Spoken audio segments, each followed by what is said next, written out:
Et la sortie du nouveau film d'Alain Chabat, Santa et compagnie, l'ancien des nuls signe bien sûr une comédie dont il est aussi l'interprète aux côtés d'Audrey Tautou. Dans ce conte loufoque, un Père Noël est privé la veille du réveillon de tous ses lutins et il est contraint de trouver une solution pour fabriquer et livrer à temps les cadeaux. Alain Chabat, qui avait réalisé son premier long métrage en 1996, Didier, signe ici son 5e film. Alexandra Rouault est revenue avec lui sur ses inspirations. Non. Klaus. Prénom Santa. On va faire un test d'alcoolémie de stupéfiant. Et ça va aider pour mes lutins? Ok, on va faire stupéfiant direct. Voilà. Après s'être attaqué à l'œuvre de Goscinny, à celle de Franquin et son marsupilami, Alain Chabat revisite le mythe du Père Noël. Il endosse le rôle du grand barbu qui descend sur Terre 3 jours avant Noël pour sauver ses lutins. Eh ben, va chercher 92 000 tubes de vitamine C, tu fais un aller-retour, la pifouf. Là maintenant. Bah oui, là, maintenant, son enfant. Il faut sortir les doigts de la hotte, là. Rencontre avec l'acteur et réalisateur qui n'a pas totalement quitté le look de son personnage. Ah non, j'ai quand même coupé, hein, la barbe, elle était quand même beaucoup plus volumineuse, les cheveux aussi, ça descendait plus bas. Mais j'arrive pas encore à tout raser. J'ai fini le film il y a pas longtemps, on a terminé le film vraiment quasiment une dizaine de jours avant la sortie, donc j'ai jamais fini un film aussi tard. Ok, Alain et Santa Claus, même combat, mais qu'est-ce qui le fascine dans l'histoire du Père Noël? Moi j'adore la magie. Je trouvais très mystérieux, magique, étrange quand même de venir sur Terre une nuit par an, déposer des cadeaux et s'en aller, sans que personne ne puisse jamais le voir, ni lui dire un truc. Enfin, il y a un truc vraiment super mystérieux. Puis quand t'es enfant, vraiment, mon imagination est partie dans les étoiles. Et puisqu'il n'a jamais vraiment perdu cette âme d'enfant, qu'a-t-il demandé de plus fou à Noël? J'avais demandé une baguette magique. Avec ça, je ferai apparaître ce que je veux, quoi, en fait. Je me suis dit, avec ça, je suis blindé pour 10 ans, quoi. Et en fait, il m'a envoyé une boîte de magie. Sur le coup, j'étais un peu déçu. Je me suis dit, ah merde, alors, elle est où ma baguette magique? Et en fait, c'était très bien. C'était très bien. Il m'a envoyé cette boîte de magie où il y avait des tours à apprendre. Et je pense que c'est pour ça qu'il y a un personnage de magicien aussi dans le film.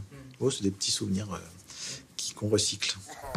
Son cinéma est bourré de souvenirs de gosses, biberonnés à la BD, de l'Écho des Savanes à Pilote, ou encore Les 4 Fantastiques. Il a réalisé la version la plus réussie d'Astérix et Obélix, ou encore créé un vrai marsupilami.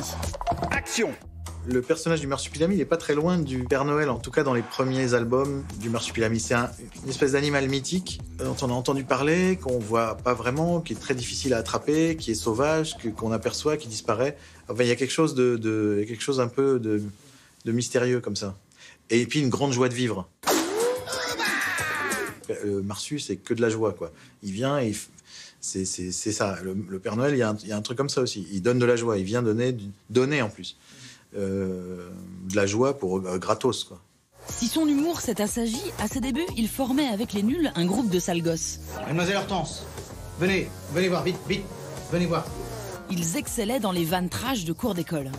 Il y avait le rien, c'est-à-dire le pas de chute, le truc vraiment foireux qui termine comme une merde, nous faisait beaucoup rire. Le très très gros. C'est-à-dire vraiment, si on pète, autant que ce soit un pet de 27 secondes, quoi. Un gars qui peut être vaguement marrant, dur, jusqu'à ce qu'il soit vraiment plus du tout marrant. Qu'il est con. Puis ça dure, et que ça redevienne marrant. La whisky pète. Ce truc-là ne peut éventuellement être vaguement rigolo que si on va au bout je sais pas comment dire, au bout du bide. Il faut assumer ce bide jusqu'au bout du bout pour que on commence à... Enfin bon, voilà, des espèces d'expériences comme ça, quoi. Dans les influences, dans les vannes, mais aussi dans son jeu, Alain Chabat a toujours eu un côté tombé du nid. Une jolie naïveté qui produit beaucoup de second degré. Pour moi, à chaque fois, ce que je dis aux comédiens, je dis on fait un drame. On n'est pas du tout dans une comédie, c'est un drame. C'est un drame pour le Père Noël que ses lutins sont malades. Magnus ? Si un lutin contracte une maladie, l'ensemble du banc de lutins sera également touché. Quand les enfants jouent, s'ils jouent avec des soldats ou des trucs, c'est la guerre, quoi. Enfin, ça rigole. Ils sont à fond.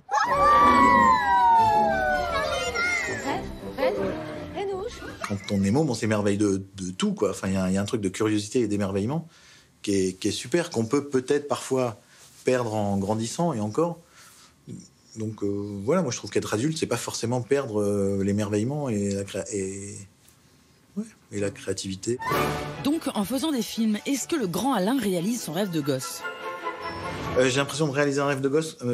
Je savais pas que ça allait être sous la forme de film, mais ouais, bien sûr. Je voulais faire du dessin animé, moi, ou de la bande dessinée quand j'étais petit. Donc, les films, c'est pas loin de ça, quoi. Un storyboard, c'est pas loin d'une bande dessinée, et puis et c'est pas loin d'un film animé. Top, top, top, top, top, top, top, top, top, top, top, top.